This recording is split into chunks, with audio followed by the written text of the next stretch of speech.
The morning sun broke through the sleepy haze of Ridgewood, casting long shadows over the sidewalks and picking out the dew on grass like tiny shards of glass. The quiet town had always prided itself on being safe, the kind of place where neighbors waved, kids played in open yards, and police sirens were rare. But that illusion was about to be shattered. Sergeant Emily Ward, a seasoned K-9 handler with the Ridgewood Police Department, started her day like any other, loading her loyal German Shepherd partner, Rex, into the back of her patrol SUV. Rex, a 5-year-old K-9 with sharp instincts and a deep bond with Emily, had earned respect throughout the force for his ability to track, detect danger, and protect. What neither of them knew was that today would push their bond, and their courage, farther than ever before. Just after 9 a.m., the call came through dispatch. A child had gone missing. 7-year-old Lucas Bennett, last seen riding his bike in the woods near Maple Ridge Park, had not come home. His parents, panicked and trembling, were waiting by the trailhead when Emily arrived. Rex leapt out of the vehicle the moment the back door opened, his body tense with anticipation. Emily approached Lucas's mother, Dana, who was clutching a worn Spider-Man backpack and trembling in the breeze. "He never goes far," Dana whispered, tears streaming down her face. "He promised me he'd stay close. That's his favorite trail, but now he's gone." Emily knelt and held out the backpack to Rex, who immediately began sniffing it with focused intensity. "We'll find him," Emily assured, her voice calm but fierce. The moment Rex locked onto the scent, his body language changed, ears alert, nose low to the ground, his muscles moving like coiled springs. Emily nodded to her backup officers, and the team entered the woods, following Rex's lead into the thick brush. The trail quickly narrowed, twisting between trees and leading deeper into the forest than Emily anticipated. Every so often, Rex would pause, sniff, then press forward, his nose tracking the child's scent with growing urgency. Time seemed to blur as the team moved through the overgrowth, their radios quiet except for the occasional crackle. About half a mile in, Rex stopped cold, letting out a low growl. Emily tightened her grip on the leash. "What is it, boy?" she asked, scanning the area. That's when she saw it, a small blue sneaker lodged beneath a thick tangle of vines. She reached down carefully and retrieved it. It was Lucas's. Dana had described it in detail, bright blue with a torn Velcro strap. This was no longer just a missing persons case. Something was wrong. Rex was now tense, pacing in small circles, his tail rigid. Emily looked around, noticing the signs, disturbed dirt, scuff marks on the bark, a broken branch. It looked like someone, or something, had dragged Lucas off the trail. Emily gave the sneaker to Rex and let him re-establish the scent. With a soft whine, he darted into the underbrush, pulling Emily behind him. The team followed, ducking under low-hanging branches and stepping over roots. The further they went, the colder it felt, as though they had stepped into a forgotten part of the forest untouched by time or light. After nearly 20 minutes of silent tracking, Rex stopped again, this time at the edge of a small clearing. His growl was deeper now, more aggressive. Emily peered through the trees and froze. In the center of the clearing was what appeared to be a hastily constructed trap, sharp branches pointing inward, baited with candy wrappers and toys. At the base, Lucas's other sneaker sat abandoned. The implication sent chills through Emily's spine. This wasn't an accident. This was a trap, designed for a child. But there was no sign of Lucas. The trap had already been sprung.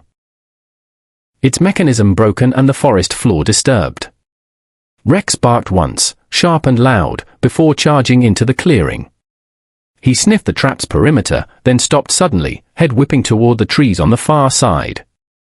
Without waiting for Emily, he bolted toward a narrow path that had been nearly invisible to the human eye. "Rex!" Emily shouted, racing after him. The narrow path twisted downhill, and the scent trail seemed fresher now. Rex's urgency grew, his tail whipping, his whines sharper. At last, they reached a small cave opening hidden behind a rock outcrop. The mouth of it was dark and narrow, but Rex didn't hesitate. He barked and lunged forward, only to halt at the entrance, growling with the intensity of a dog on the edge of a fight. Emily approached cautiously, crouching beside him. The stench of decay wafted from within, a sickening combination of rot, mold, and something metallic. Emily clicked on her flashlight and shone it inside. The beam revealed jagged rocks and damp earth. But just a few feet in, she saw it, Lucas's red jacket. It was hanging from a protruding stone, torn and stained. Her heart pounded as she crawled in further. "Lucas," she called, her voice echoing off the walls. No response. Behind her, Rex whined, refusing to enter the cave fully. That alone terrified Emily. Rex had charged into burning buildings and pursued armed suspects. For him to hesitate meant there was something deeply wrong inside. Emily backed out slowly, trying to calm her racing thoughts. She radioed for backup and requested search and rescue with climbing gear and medical support. "We found a cave," she said. "Evidence the child may be inside. The dog won't go in. Something's off." She turned to Rex and knelt beside him. "What's in there, boy?" she asked quietly. His response was a low, haunted growl. While waiting for reinforcements, Emily studied the cave entrance. There were markings along the rock. Unusual carvings, not natural. They almost looked like symbols, scratched into the stone with deliberate precision. She took photos and sent them back to the station for analysis. What began as a search and rescue mission was quickly unraveling into something much darker. Lucas hadn't simply wandered off. He had been lured, and possibly captured. The backup team arrived within 30 minutes, bringing specialized lights and gear.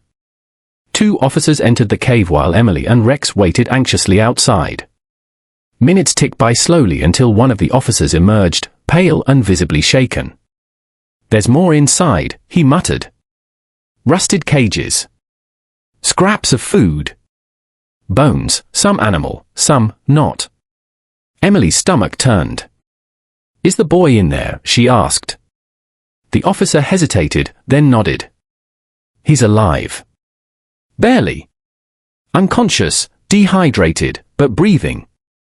We need the paramedics, now." Relief mixed with horror as the rescue began. Lucas was carried out, his small body limp but intact, his face pale beneath streaks of grime. Dana screamed with joy and anguish when she saw him, falling to her knees as paramedics tended to him. Emily knelt beside Rex and whispered, "You did it, boy. You found him." But Rex wasn't celebrating.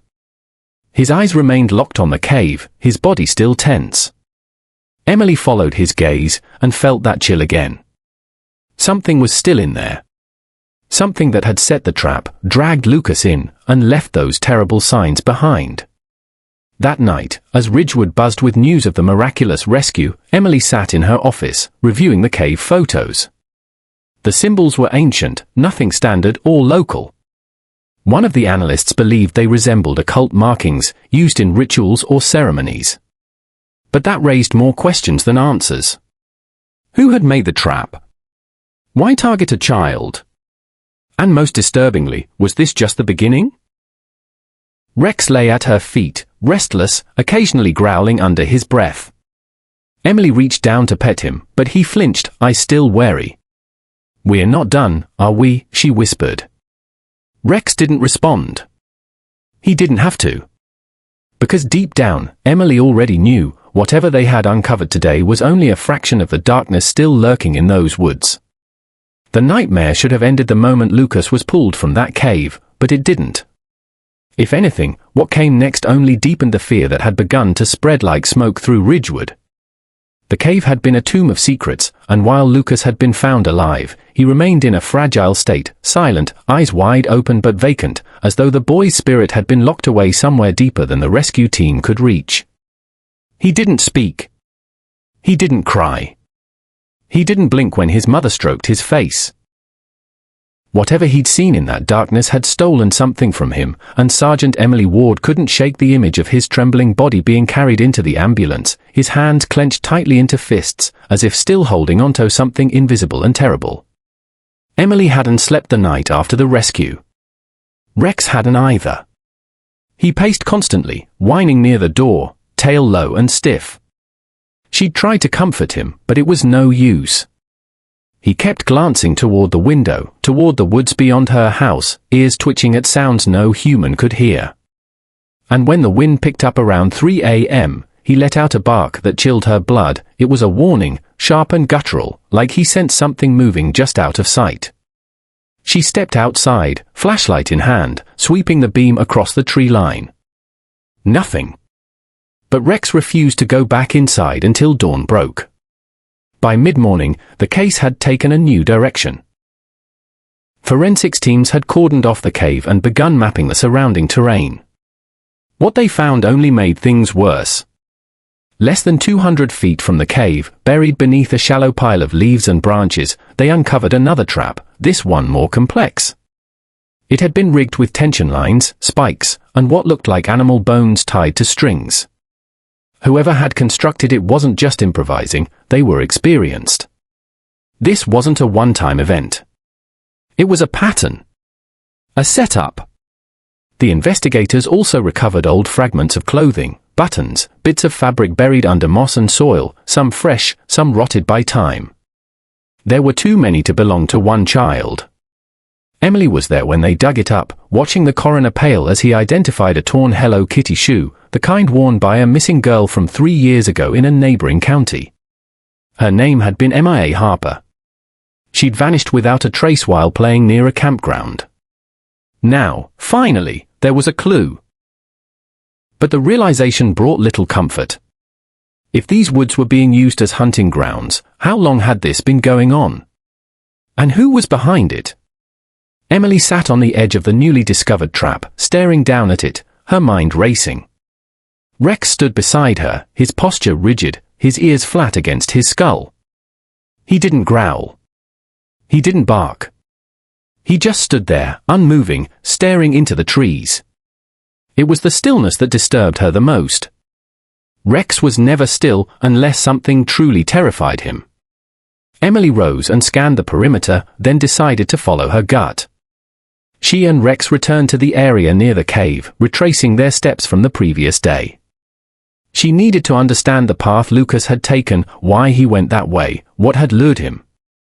As she stepped into the clearing with the first trap, she noticed something new. The candy wrappers that had been used as bait, they were gone. Someone had returned. Emily's breath caught. She crouched near the disturbed earth where the trap had been triggered. There were fresh footprints, boot prints, medium size, pressed deep into the soil. Whoever it was had come back during the night. They'd checked the trap, maybe even removed evidence.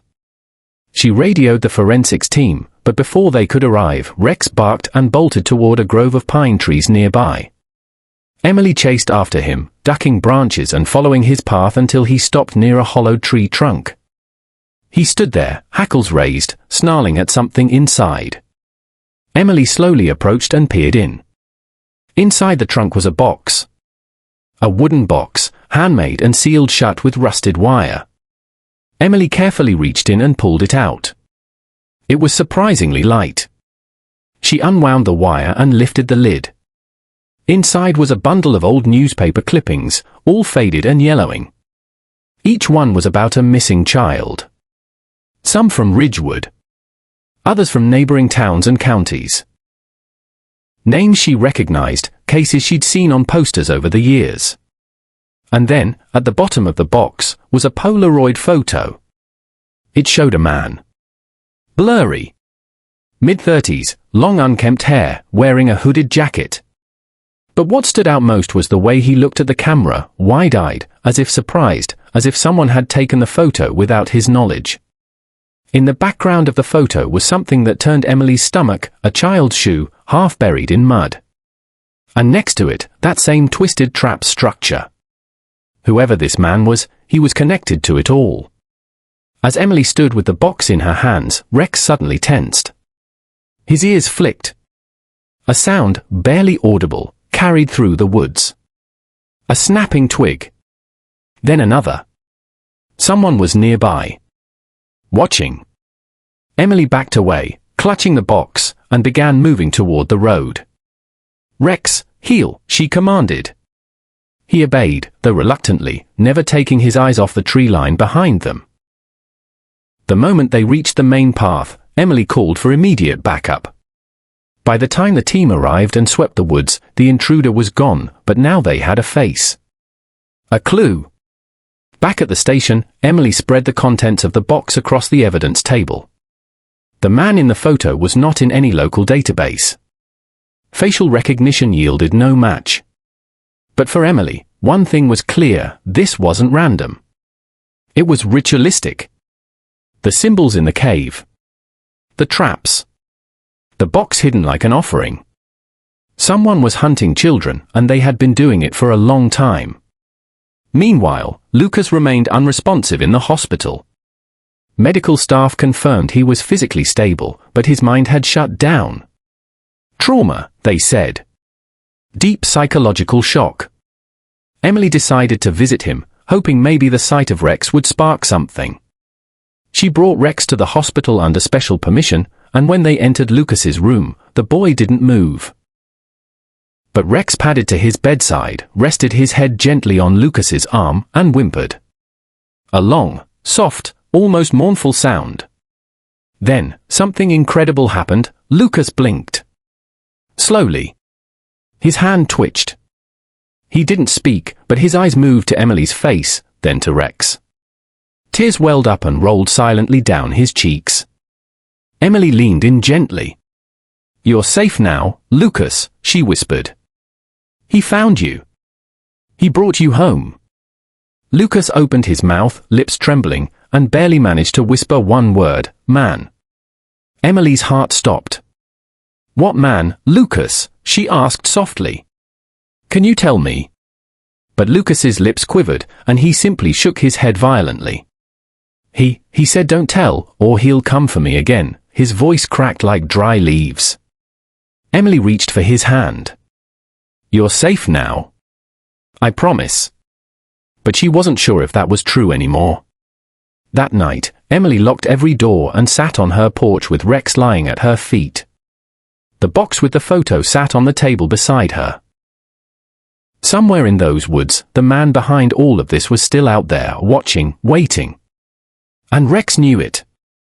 He stared into the dark trees, muscles taut, ready to defend.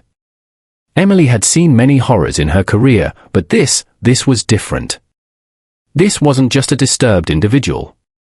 This felt bigger, older, and far more dangerous than anything she'd faced before. Something twisted was growing in those woods, something that had fed off fear for years, and now that it had been disturbed, it wasn't going to stop.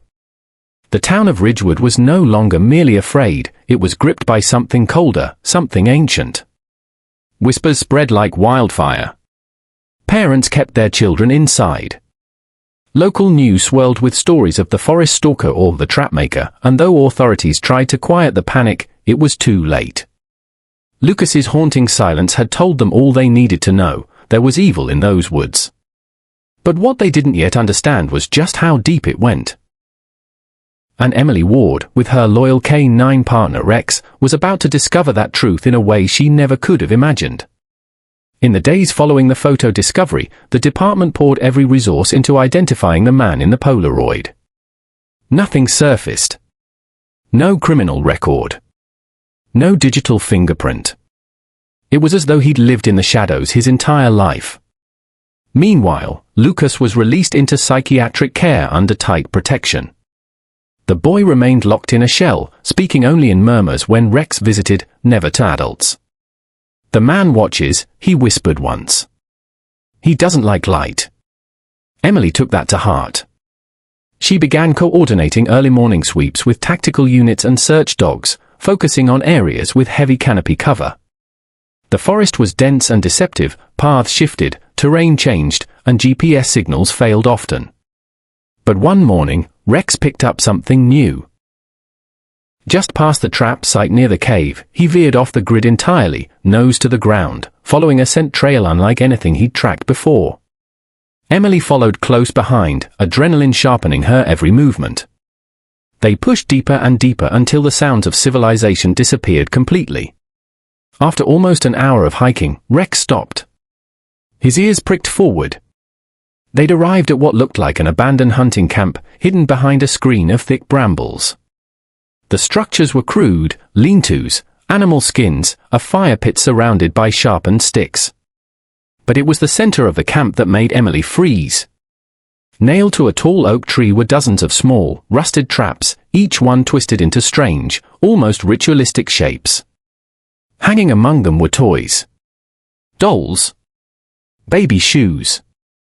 Tiny backpacks. The air was thick with rot, and something about the place felt wrong. Viscerally wrong. As though the earth itself was warning her to leave. Emily lifted her radio to call for backup, but the signal was dead. Just static. She stepped carefully into the camp, snapping photos, her hand tight on her weapon. Rex was stiff, his growls low and constant. Then they heard it. Movement. A slow crunch of leaves just beyond the camp's edge.